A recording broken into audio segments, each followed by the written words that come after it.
Boa tarde. Dando início ao novo canal teórico, quarta-feira, dia 7 de outubro. Agradecendo a todos vocês novamente da gente estar aqui, estudando e aprendendo com esta especialidade. Dr. Marcelo Faria, grande médico, ginecologista obstetra, médico da nossa rede, subsecretário de saúde, um homem político e um homem comprometido com a medicina pública desse município. Tenho a maior honra de recebê-lo, agradecer o convite e vai explanar um pouco a gente sobre leucorreia, um sinal clínico importante no nosso ambulatório. Então, muito obrigado a presença dele e agradecendo a vocês todos. Boa tarde. Inicialmente eu queria agradecer ao Jefferson pelas palavras amigas e dizer que a amizade é sincera. Sincera e recíproca, né? Eu sou médico da Fundação Municipal de Saúde de Niterói, nem me lembro há quanto tempo. Sou médico do Ministério da Saúde, lotado no Hospital Federal dos Servidores do Estado. Fui subsecretário de Saúde do município de Niterói. E eu costumo dizer que o Sistema Único de Saúde, eu nasci profissionalmente junto com o Sistema Único de Saúde. Eu me formei em 1990 e o marco do SUS foi justamente a Lei 8080 de 90. Então eu nasci profissionalmente junto com o Sistema Único de Saúde. Então eu tenho um compromisso muito grande com o Sistema Único de Saúde. Jefferson é meu colega de longa data no Sistema Único, foi diretor de unidade e eu era o diretor desta unidade, contemporâneos de diretoria. E é um prazer muito grande estar com vocês aqui, porque eu tenho um carinho muito grande pelo médico de família. Jefferson me chamou para falar sobre corrimentos vaginais. E vou tentar, durante alguns minutos aí, tentar passar para vocês algumas informações e alguma coisa que eu possa contribuir com a formação de vocês. Os corrimentos vaginais, a primeira coisa que a gente tem que avaliar, como em toda boa prática médica, é começar pela anamnese. Conversar com a paciente, escutar a paciente. Muitas das vezes, a escuta já dá para a gente indícios muito claros do que a gente vai descobrir daí para frente. Na anamnese, a gente vai atentar para as queixas da paciente, que pode apresentar prurido, irritação vulvar, sangramento. Pode haver piora do odor que essa paciente está apresentando após relação sexual. Pode haver presença de dor à relação sexual, que é a dispareunia, e sangramento, que é a sinusiorragia. Nós temos que observar também durante a anamnese, a paciente descreve as características do fluxo vaginal. Quantidade, coloração, odor, fatores desencadeantes. Tudo isso a gente, escutando, já vai somando informações. A gente colhe também na anamnese os antecedentes clínicos ginecológicos da paciente. Se ela fez uso recente de antibióticos de amplo espectro, se ela tem diabetes mellitus, se ela está grávida ou esteve recentemente, faz uso de corticoterapia ou tem alguma situação de imunossupressão. Outra coisa que a gente vai, nesse momento, tentar tomar conhecimento é se a paciente tem fatores de risco. Uso irregular de preservativo, múltiplas parcerias, nova parceria ou parcerias com infecções sexualmente transmissíveis já conhecidas. Passa para mim, Jefferson. Opa, voltou. O exame físico, nós vamos ver. Primeiro, começar pelo exame do abdômen, em busca de uma massa abdominal, dor à palpação do hipogastro, sinal de peritonite. A gente procede a seguir com o exame especular. O exame especular, a gente vai observar as características da secreção vaginal, as características do colo, coletar material para fazer teste de aminas e, se possível, a microscopia fresco, que não é de uma forma corriqueira disponível nos serviços. Também a gente vai fazer o toque vaginal, pesquisando dor, a mobilização do colo do útero. Falar com a máscara não é fácil não, né?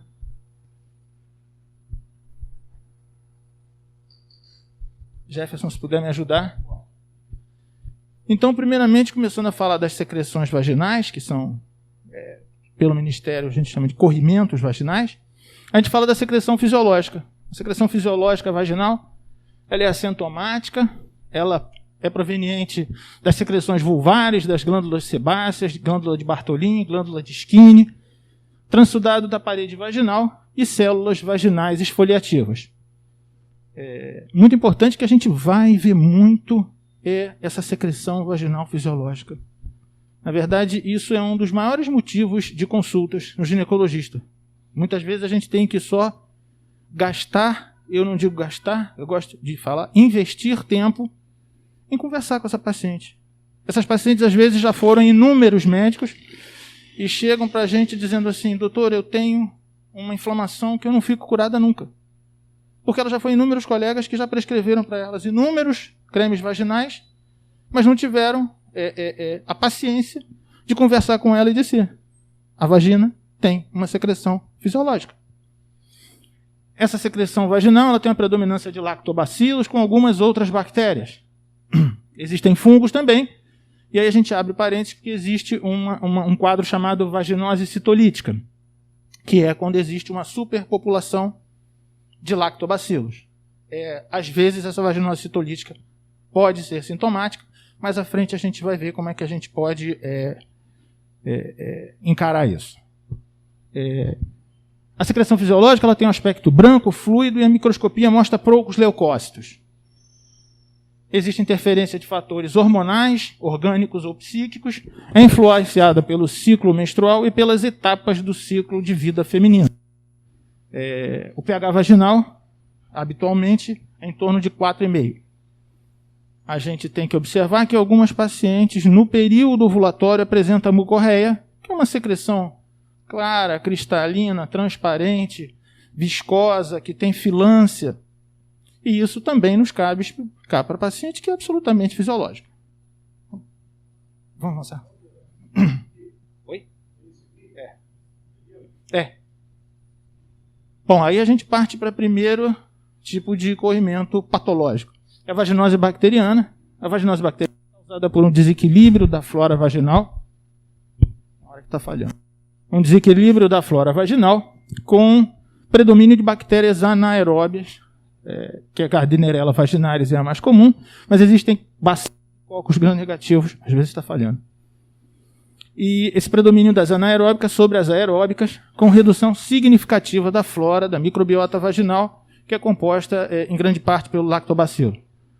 É a desordem mais frequente do trato genital inferior entre mulheres de idade reprodutiva e causa mais prevalente de corrimento vaginal com odor fétido.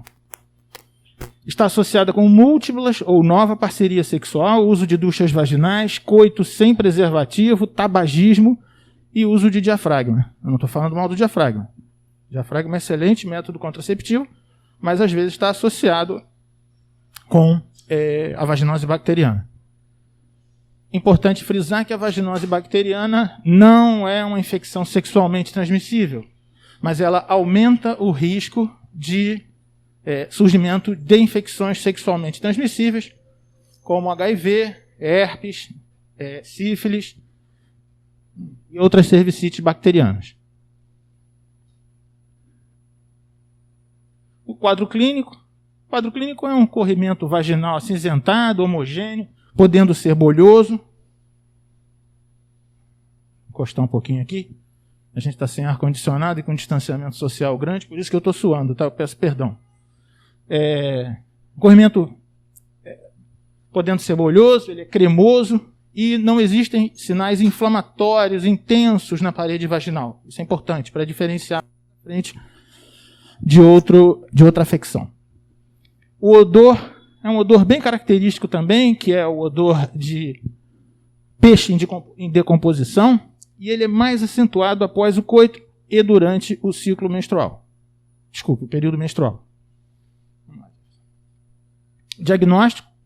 O diagnóstico é bastante clínico e pelos sinais. A gente usa os critérios de Amsel, que são de 1983. Nós precisamos ter 3 de 4 critérios desses. O primeiro é o corrimento vaginal, com as características que a gente descreveu anteriormente, só repetindo. homogêneo, acinzentado e fétido. Segundo é o pH vaginal maior do que 4,5. A gente falou no início, o pH fisiológico é 4,5 e a vaginose aumenta o pH. O terceiro critério é o teste da aminas, ou sniff test, whiff test, todos esses nomes são possíveis, em que nós pegamos o hidróxido de potássio a 10% e pingamos 2 gotinhas na secreção vaginal. Essa secreção pode ser na retirada do espéculo, no próprio espéculo, a gente pinga, ou pode retirar um pouco da secreção, colocar numa lâmina, pingar 2 gotinhas, e isso vai amplificar o odor de peixe em decomposição. Quarto critério é a identificação de bacilos supracitoplasmáticos, exame microscópico do conteúdo. Bom, a gente vê logo que nem sempre a gente tem acesso à microscopia. Então, quando a gente está lá no campo mesmo, nós vamos ver o corrimento, o pH vaginal, se disponível, com a fita, a gente identifica o pH vaginal, o teste do hidróxido de potássio, que é extremamente simples e muito importante. Dito isso, a gente já vê claramente a nossa paciente, né? É uma paciente que ela reclama do odor, ela quando tem relação sexual às vezes tem até um certo constrangimento com o parceiro, porque o odor é desagradável. A gente tem no exame esse tipo de secreção, às vezes bolhoso, com essa característica. Essa paciente usa DIU, né? Tá ali o fiozinho do DIU.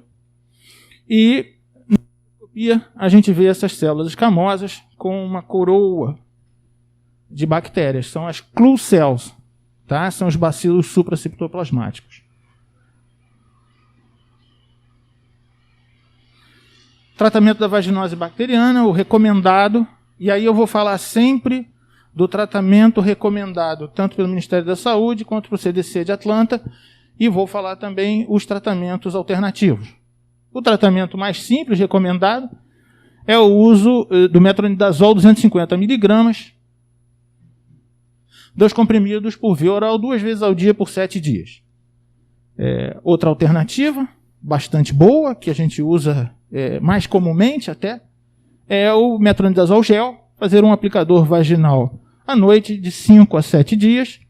Essa é a primeira escolha em gestante. Essa é a primeira escolha em gestante. Não há problema tratar gestante, isso é um medo que às vezes as pessoas têm, de achar que o uso do aplicador vaginal pode prejudicar a gestação de alguma forma. Não prejudica. Vamos tratar a gestante também com metronidazol vaginal.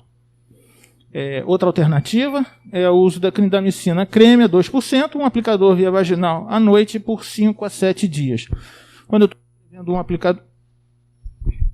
estou falando um aplicador, a gente considera que um aplicador tem 5 gramas. Então pode ser que vocês leiam, 5 gramas por via vaginal, é porque o aplicador, por padrão, tem 5 gramas. Tratamento alternativo é com tinidazol. A gente pode usar 4 comprimidos de 500 mg em dose única no jantar, ou a clindamicina, a clindamicina de 300 mg, um comprimido por via oral 2 vezes ao dia por 7 dias. É importante explicar para o paciente o efeito antabuse, né? Ele pode ter mal-estar, pode ter náusea, um paladar característico, muda um paladar, gosto de ferro, né, gosto metálico, e não fazer uso de bebida alcoólica, porque ele pode fazer o efeito antabuse. Na vaginose bacteriana recorrente, tratar o parceiro? Olha, tem várias opiniões a respeito disso. A rigor, a princípio, não é uma infecção transmitida sexualmente, portanto, não precisaria tratar o parceiro. Como é só um desequilíbrio da flora, não haveria necessidade de tratar o parceiro. Mas a gente vê muitos colegas tratando e a gente ouve várias opiniões por os dois lados. Tá bem aqui? Vamos? Quanto tempo eu tenho, Jefferson? Quanto tempo eu tenho? Tá indo rápido? Tá indo bem? Tá? Vocês querem deixar a pergunta para o fim, né? É melhor? Ok. Depois então a gente fica mais um tempo e complementa alguma informação que vocês queiram. O próximo que a gente vai ver é a candidíase vaginal. Candidíase vaginal é uma doença causada por fungos que fazem parte da microbiota. Porém, eventualmente, a gente vai ver alguns motivos, elas podem causar processos inflamatórios e crescer excessivamente. Às vezes está falhando. Não, vamos lá, vamos nesse aqui. Vamos continuar. O agente mais comum é a Candida albicans, responsável por aproximadamente 90% dos casos. E os outros casos nós temos a Candida glabrata, tropicalis e outras. É uma patologia multifatorial, em que estão envolvidos o fator imunológico local, o fator genético, calor e umidade na região genital, e aí a gente vive num país tropical, abençoado por Deus e bonito por natureza, e a gente precisa orientar essas pacientes que o uso de roupas de algodão melhoram essa questão da umidade e do calor na região genital, que propicia, sim, o desenvolvimento da candidíase. Outra coisa importante é avaliar a higiene, orientar as pacientes quanto à higiene ginecológica, obesidade, imunossupressão. Imunossupressão pode ser medicamentosa, pode ser pela presença do HIV. E eu trabalho com gestantes soropositivas, né? Então, eu gosto de falar assim, que paciente com HIV, se ela aparecer com candidíase, pode traduzir para a gente que ela tem uma queda do CD4 e um aumento da carga viral. Esse é um sinal clínico. Às vezes, sem exame, clinicamente, a gente já suspeita. Opa, essa paciente estava estável, estava bem, de repente ela abre um quadro de candidíase florido, a gente já começa a achar que pode estar havendo um desequilíbrio da relação CD4 e aumento de carga viral. Diabetes descompensada é outra situação predisponente. Gravidez, a gravidez em si, pela modificação do glicogênio vaginal e do pH vaginal, também já é. E o uso de antibióticos de amplo espectro recente. 75% das mulheres terão pelo menos um episódio de candidíase vaginal durante a vida. E mais ou menos 40% a 45% vão ter 2 ou mais vezes candidíase ao longo da vida. Quadro clínico: prurido, desconforto, edema, escoriações vulvares, dor à relação sexual, dispareunia, vulva e vagina hiperemiadas, edemaciadas, corrimento esbranquiçado, sem odor, grumoso, com aspecto de leite talhado. Ele é aderido às paredes vaginais e ao colo. Às vezes a paciente tem uma desura externa pela acidez da urina, quando bate naquela região genital que já está com um processo inflamatório grande, causador. Então, o diagnóstico da candidíase vaginal, a gente vai ter o pH vaginal menor do que 4,5. O exame do conteúdo vaginal com citologia fresco, se disponível. A gente usa soro fisiológico e coloca também numa lamínula, né, numa lâmina, e a gente vai ter a visualização microscópica de hifas e esporos do fungo. Se for negativo, clinicamente a gente visualiza uma candidíase, a gente pode precisar fazer culturas em meio específico, mas que isso quase nunca é necessário. No diagnóstico também a gente considera que não existe odor, o sniff test. Vocês podem achar sniff ou whiff, é a mesma coisa. Ou o teste das aminas, não tem odor, você vai pingar lá o hidróxido de potássio, não vai liberar odor nenhum. O diagnóstico diferencial da candidíase é com dermatites, reações alérgicas, líquen, herpes genital primário, vulvites químicas. Isso é muito comum. Mulheres que fazem ducha ou usam desodorantes íntimos, talco, a gente aconselhar elas a usar só higiene íntima com sabonete neutro.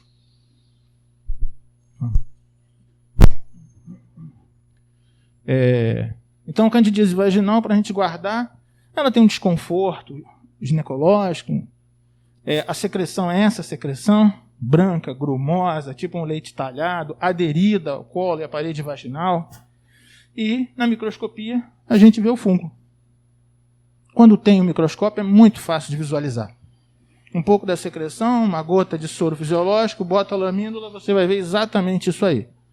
Não sendo disponível, como sempre na boa medicina, o diagnóstico é clínico. Não há nada demais não ter lâmina nem microscópio. O diagnóstico é clínico. A base do exercício da boa medicina é clínica.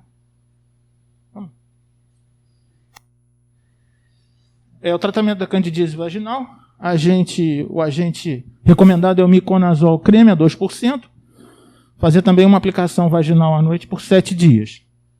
Esse é o tratamento do Ministério da Saúde, do CDC, e porque o miconazol é o que está no Rename, tá? O miconazol e a nistatina.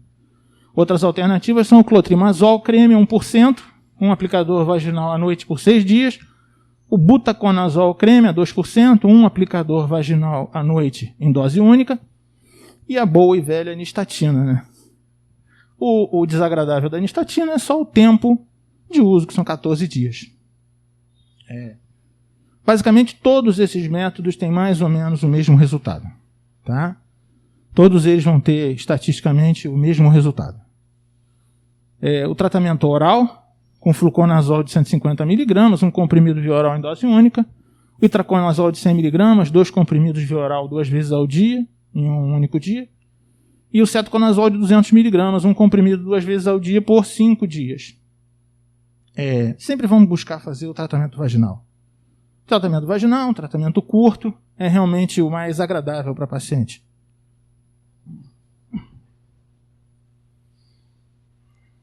Voltou, Jefferson? Não. Candidíase vaginal. Candidíase vaginal recorrente. Aí a coisa já complicou um pouquinho mais. São pacientes que têm pelo menos 4 ou mais episódios no período de um ano. A candidíase vaginal recorrente afeta mais ou menos 5% das mulheres. Pode ser necessário fazer uma cultura específica em busca de fungos não albicans, glabrata, tropicalis, etc. Mas, não sendo disponível, a gente tem como tratar. Vamos tratar a clínica. Tratamento é o mesmo tratamento vaginal, só que a gente estende um pouco mais pelo período de 14 dias. Ou, a gente pode incluir ou não, o tratamento supressivo. E aí a gente usa o fluconazol de 150 mg, uma vez por semana, durante 6 meses. Tá? Normalmente a gente reserva isso para pacientes que realmente já tiveram vários casos, já voltaram, já passaram por vários médicos, aí a gente parte para o tratamento supressivo. Habitualmente o tratamento vaginal um pouquinho prolongado resolve. Pode usar também o itraconazol de 100 mg, 4 comprimidos em dose única, mensal. A candidíase vaginal recorrente, a gente tem que avaliar se há necessidade de tratar a parceria sexual. E a gente vai considerar que vai tratar a parceria sexual apenas se houver sintomatologia. Se o homem tiver ardência, secreção peniana, bala no post-it, aí a gente vai tratar. Caso contrário, mais uma vez, não é uma infecção uma infecção transmitida sexualmente, então não há necessidade do tratamento do parceiro. Não há a obrigatoriedade do tratamento do parceiro. A necessidade vai ser clínica. Próxima que a gente vai falar é a tricomoníase. A tricomoníase é uma infecção sexualmente transmitida. Agora a gente já passou aí para a questão das doenças sexualmente transmitidas. É causada por um protozoário unicelular, piriforme, parece uma raquete de tênis, né? Ele é móvel, flagelado, chamado tricomonas vaginalis. Ao exame, as lesões cérvico-vaginais podem facilitar bastante o acesso de outros micro-organismos patológicos nessa parede que está extremamente inflamada. Então, é uma porta aberta para outras infecções sexualmente transmissíveis. Apesar da tricomoníase não ser grave, o processo inflamatório que ela determina pode abrir uma porta muito grande para outras infecções sexualmente transmissíveis. O período de incubação é entre 4 e 28 dias. O tricomonas tem um alto poder infectante, podendo ser identificado de 30% a 40% dos parceiros masculinos de pacientes infectadas. Aqui no caso eu estou falando de parceiros masculinos, tá? Não estou falando das parcerias. É recomendável, nesse caso, o rastreio das outras ISTs. Onde chegou o Trichomonas, pode chegar qualquer outra IST. Quadro clínico é um corrimento levemente esverdeado, espumoso, com odor purulento, quando em contato com os meios alcalinos, como o sêmen e o sangue menstrual.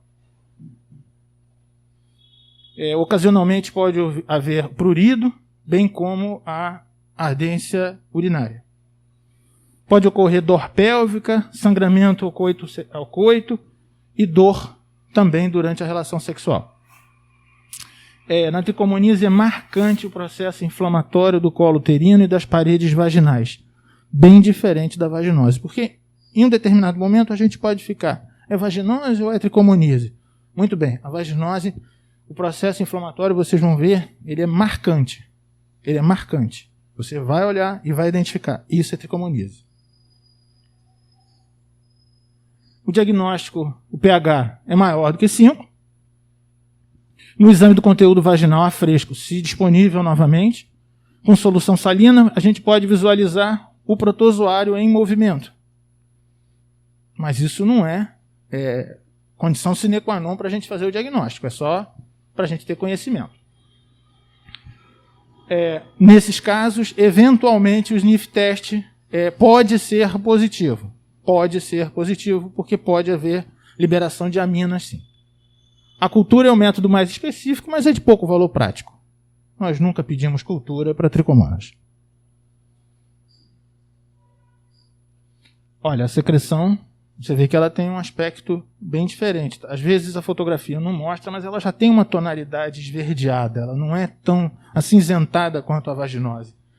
O colo, repara só que o colo a gente chama em framboesa. Ele marca essas lesões inflamatórias bastante evidente, completamente diferente da vaginose. Na microscopia a gente veria o protozoário, ele ali não está se movimentando, mas na lâmina ele se movimenta, pode acreditar em mim. Tratamento da tricomoníase, esse é o mais fácil de todos, né? A gente usa metronidazol, 400 mg, 5 comprimidos via oral em dose única. Ou tinidazol de 500, 4 comprimidos via oral em dose única.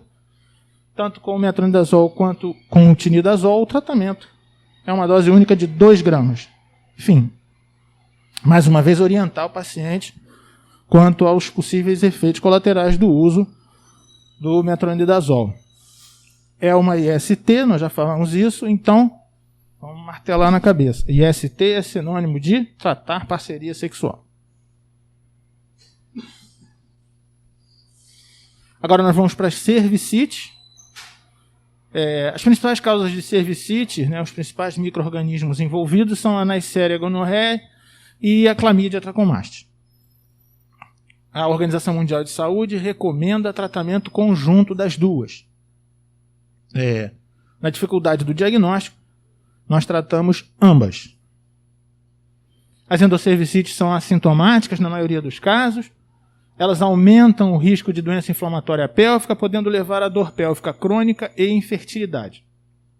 As cervicites também, elas podem determinar processos infecciosos após a inserção de DIU, após cirurgia ginecológica. Então, é uma possibilidade de ascensão de bactérias pelo trato genital feminino.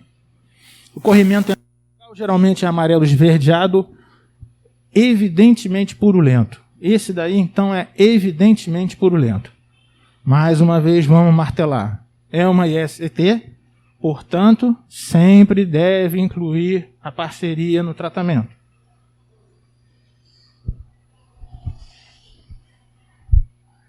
Está rápido demais? Está demorando muito?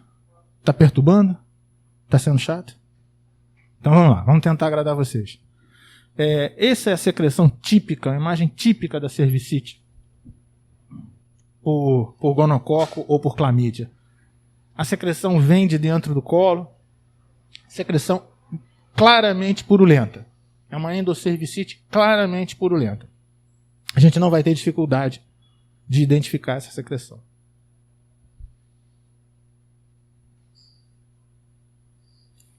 Cervicite, também o diagnóstico essencialmente é clínico. Pode ser feito PCR para clamídia, pode fazer a cultura para o gonococo em meio específico. Mas isso dificilmente é disponível e também não é extremamente necessário. Mais uma vez, a clínica é soberana. Batendo de novo, sempre incluir a parceria no tratamento. Tratamento, e aí o tratamento eu puxo sempre pela OMS e pelo CDC. Tratamento da clamídia usa azitromicina, 1 grama, um comprimido via oral em dose única. Se não achar o de 1 grama, tem de 500 miligramas também no mercado. Pode usar alternativamente a doxiciclina de 100 miligramas, um comprimido via oral 2 vezes ao dia, por 7 a 10 dias. Alternativamente, se a paciente tiver algum quadro alérgico, alguma história alérgica, a máscara atrapalha, né? Pode usar eritromicina 500 miligramas, um comprimido via oral 4 vezes ao dia por 7 dias. Tratamento do gonococo é com a ceftriaxona 500 miligramas intramuscular, dose única, ou ciprofloxacino 500 miligramas, um comprimido por via oral em dose única. O tratamento com quinolonas já tem alguns relatos importantes de resistência. Já foi usado norfloxacino, levofloxacino, e já tem um aumento dos casos de resistência. Eu prefiro, e aí eu vou dizer assim, minha experiência pessoal, tanto de clínica privada quanto no serviço público, eu gosto muito de fazer azitromicina e uma dose única de ceftriaxona. Ok? Eu, como neurologista, confio nele e corroboro, porque cipro, o neurologista detesta porque dá crise convulsiva. É verdade, ainda tem isso. A gente tem que ver, mais uma vez, a anamnese e o exame físico, né? A anamnese vai dizer para a gente se a paciente faz uso de anticonvulsivantes, né? E o uso da quinolona pode diminuir a disponibilidade do anticonvulsivante. Além de fazer também a convulsão idiopática, né? Aí eu já estou me antecipando às perguntas. Ali você bota o ceftriaxone, que é o Rocefin, mas você falou que faz coadjuvante a azitromicina também? É porque a Organização Mundial de Saúde recomenda que, como a gente recorre muito ao diagnóstico clínico, a gente use o tratamento concomitante. Vamos tratar os dois ao mesmo tempo. Então a gente faz a azitromicina para pegar a clamídia e a ceftriaxona para pegar o gonococo.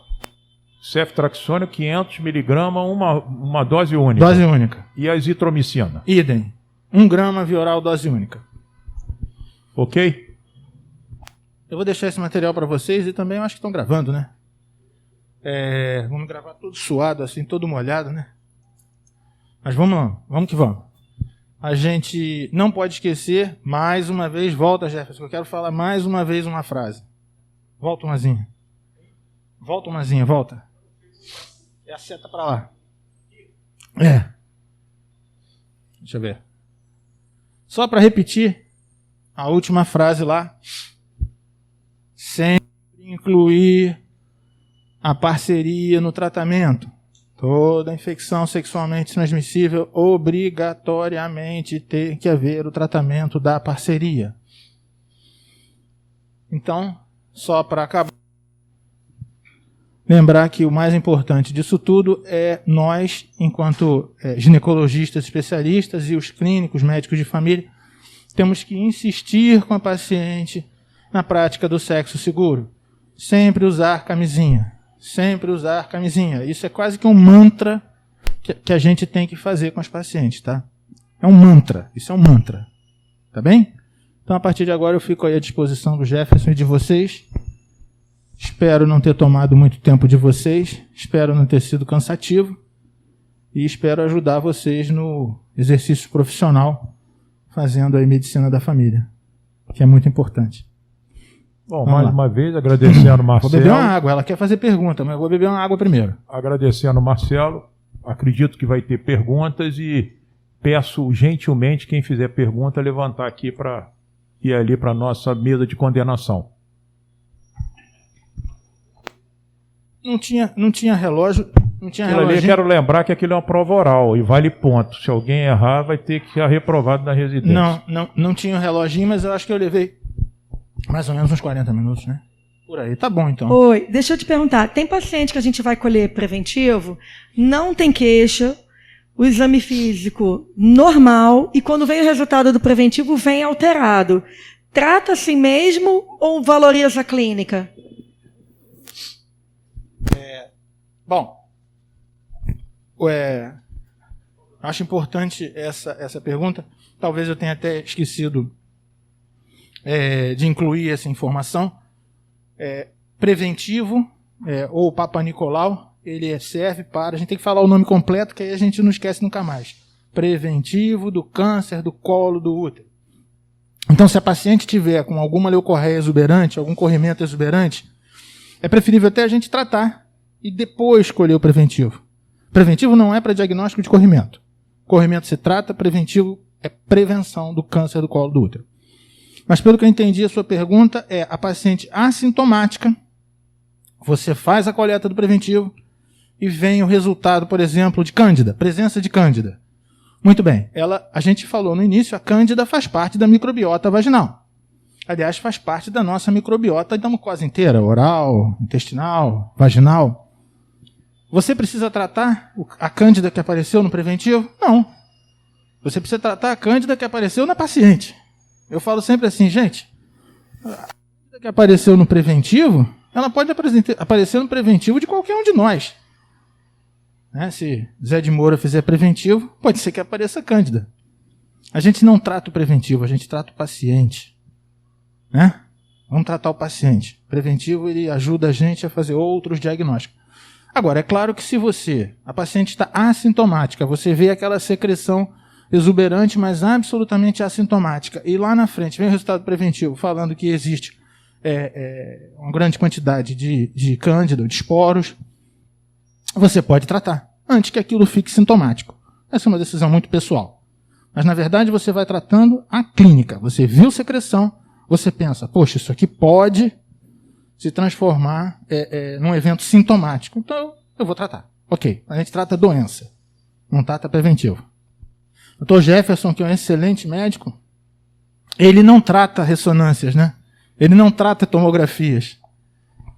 Ele trata o martelinho que ele dá lá no paciente. Inclusive, eletroencefalograma. É isso. O cara tem uma crise convulsiva, eu vou pedir o eletro, esperar o eletro chegar? Não. Ele teve uma crise convulsiva. O eletro vai corroborar se é focal, se não é focal. E às vezes tem epilético que tem eletro normal. Olha que legal. 30% das epilepsias o eletro é normal. Então eu vou deixar o cara se borrachando no chão de convulsão porque o eletro dele é normal. O exame chama exame complementar. O que é a clínica, é a anamnese. É isso que o Marcelo falou 10 vezes. Eu vou falar a 11ª. Os médicos hoje esperam exames para tratar. Exame é para corroborar a sua identificação, né, Marcelo? É isso aí, eu não canso de falar. Eu faço também acompanhamento de médicos residentes em obstetrícia no Hospital dos Servidores do Estado, lá é um hospital terciário. A gente só atende pacientes referenciadas com doenças associadas, né, com comorbidades da gestação. E eu não canso de dizer para eles o seguinte, olha, vamos tratar o paciente, não vamos tratar o exame.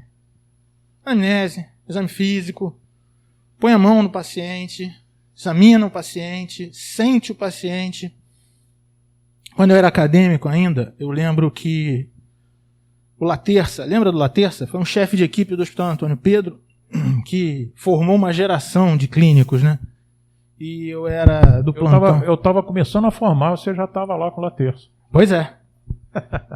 E o Laterça me ensinou uma coisa interessante, ensinou para um monte de gente, provavelmente para o Jefferson também. ele dizia assim, tem que observar o jeitão do paciente. E eu demorei a entender aquele negócio de jeitão, né? Estava no 3º, 4º ano. Falei, o que é jeitão? Até que um dia chegou um paciente com a mão assim, andando. Eu falei, pô, apendicite. E era. Ele falou, tá vendo? Aprendeu o que é o jeitão. Então a gente tem que ver o jeitão do paciente, tem que conversar com o paciente, tem que botar a mão no paciente, tem que seguir essas questões clínicas, observar. A maioria das vezes isso resolve.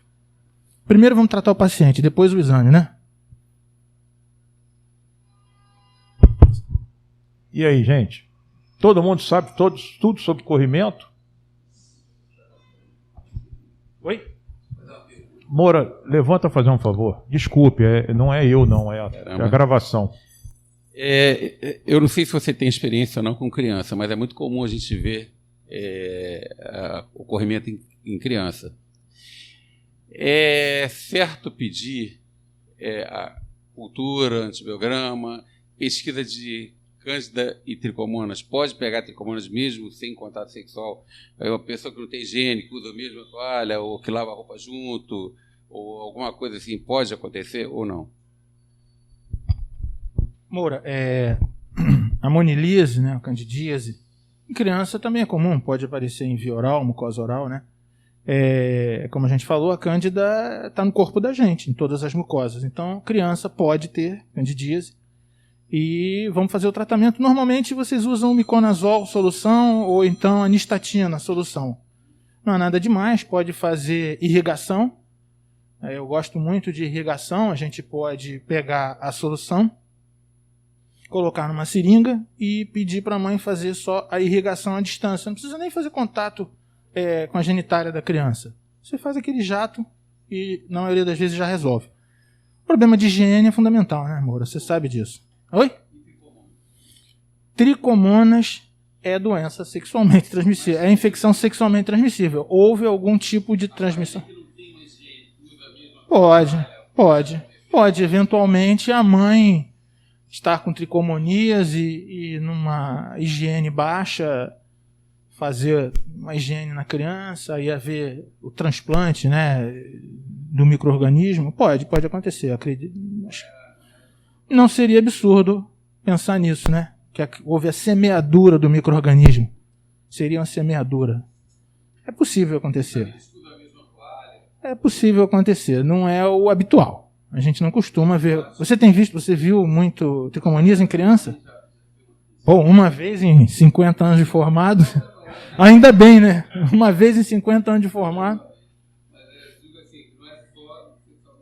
Pode haver baixo grau de higiene. Moura, pode acontecer. Você já viu, então pode acontecer.